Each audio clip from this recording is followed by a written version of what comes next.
Two books enter, one book leaves.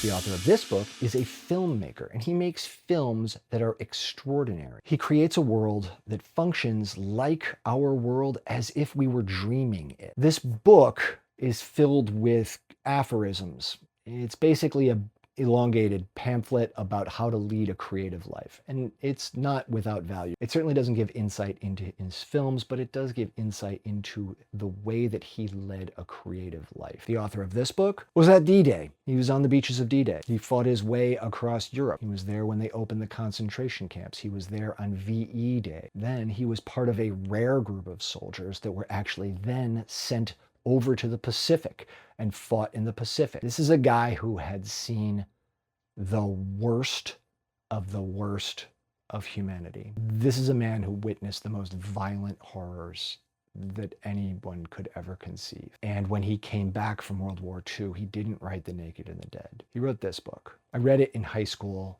and I freaking hated it. It's a real argument for the discussion of when you should read certain works of fiction. I think that Great Gatsby is also lost on people who are too young to read it, yet we read it in high school and you hate it. And then you read it at 40 and it's the greatest thing you've ever read. I did not like this book when I read it in high school. Didn't like it at all. But knowing the context of the author's life, I decided as an adult to give it another shot.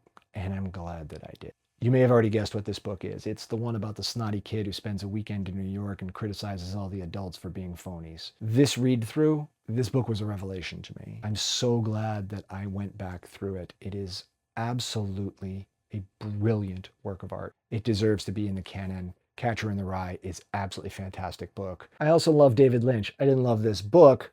It's not a bad book, but it's not a good book either. Catcher in the Rye is a stone cold classic. It's an excellent book. This is going to be the winner.